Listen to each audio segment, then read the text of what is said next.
Your attention, please. The Mercury-Atlas is enveloped by the Workmen's Service Tower, which is to be rolled back on tracks later on. The lights are streaming on this superstructure. There is hardly any visible activity. Most of the preparation has been completed.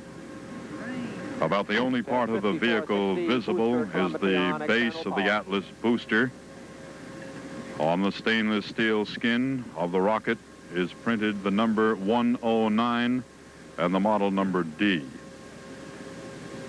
The entire vehicle, from its base to the top of the escape tower, which is still hidden by the service tower, is 95 feet and 4 inches tall, the widest diameter of the booster 10 feet.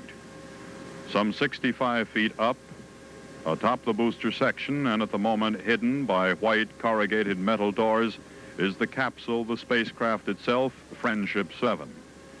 This is on the 11th level of the service tower, a special super clean white room set up in which work on the capsule is performed, where such work is underway now, being performed by men in sanitized white clothing. Naturally, most of the work is already completed.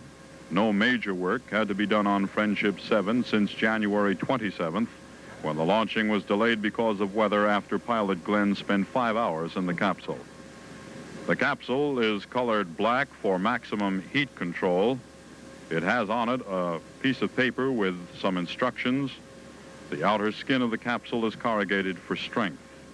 Weight of the capsule with its fuel and with its escape tower, 4,200 pounds. Outside, near the service tower, is another tall metal structure, an egress tower, with a cab that can be positioned next to the capsule.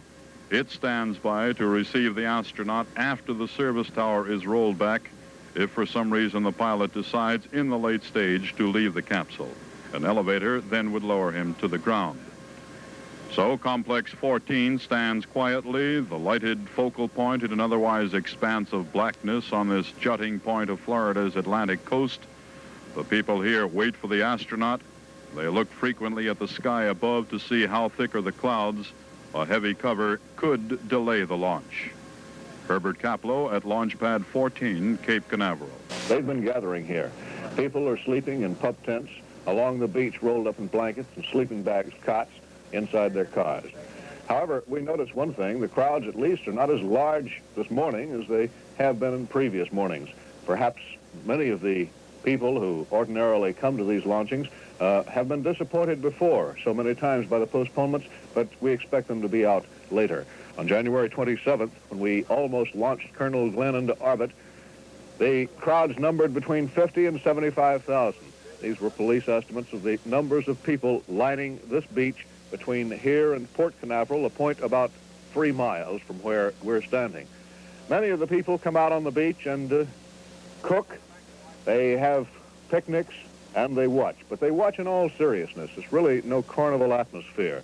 The bars along the waterfront here, that is where people stay open all night generally, are now closed this morning. And we saw only one eating place in all of Cocoa Beach which was open, where people could get a little refreshment before seeing this launch. But we expect things to become more active here. As we get closer to launch time, traffic is very light here, and those who are on the beach are sleeping, as we said, in their cars peacefully, and many of them have traveled many, many miles. They've been here for weeks now, waiting for this particular day when we'll be launched. So that's the story from the beachfront as the crowds begin to gather, and they, too, are looking overhead to see what kind of cloud cover we might have. Al Mann reporting from the oceanfront, Cocoa Beach, just south of Cape Canaveral. The Hangar S area here, headed for his automobile after an early morning talk with astronaut John Glenn and Scott Carpenter upstairs. Shepard will be working as the capsule communicator on this launching and came by here in the early morning hours just to check and make sure that Glenn got up on time and had a good breakfast. We're told that Glenn is awake. He has had breakfast. He's undergone a physical examination, and everything evidently is in good shape. He's feeling fine, we're told. The medical tests are underway now. Medical technicians are applying the sensing devices that will monitor his flight. Outside the hangar here, the astronaut's hangar, the truck that will carry him to the launching pad is waiting and ready for him, ready to take him on his trip out to the launching pad. The hangar carries medical checking instruments too, and it's been here and ready for some weeks now. Inside the hangar, the people who've been working overnight to make sure that the astronaut is ready when the time comes are now taking a coffee break. A couple of them standing in the hangar door. They've been talking about the weather this morning. Overhead it looks a little bit cloudy, almost like rain a little earlier, but we're told the weather should break shortly after dawn, so that possibly we'll have a nice day for a change for the launching. Inside the hangar, a big building used mainly for checking out the capsule, there is a dome-shaped device. This is a pressure chamber. The entire capsule is put inside this pressure chamber. The astronaut is inside the capsule at the time. The pressures are adjusted to simulate the conditions that the capsule will encounter at about 70,000 feet of altitude. This is one of the devices inside the hangar. Also in the hangar is the astronaut's ready room, the place where he's been spending his time the past several weeks. He eats, works, studies here at the Hangar S area.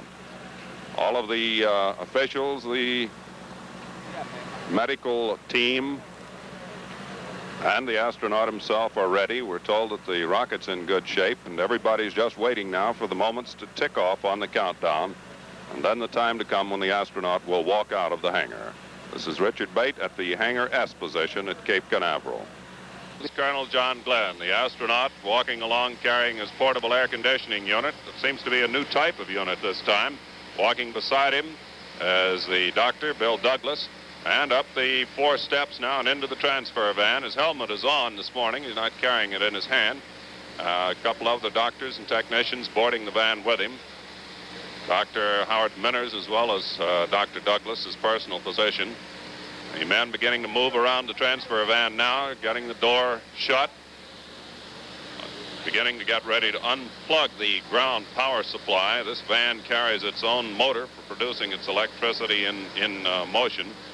The astronaut goes inside, moves to the back of the transfer van. He'll take his seat there in a sort of reclining chair.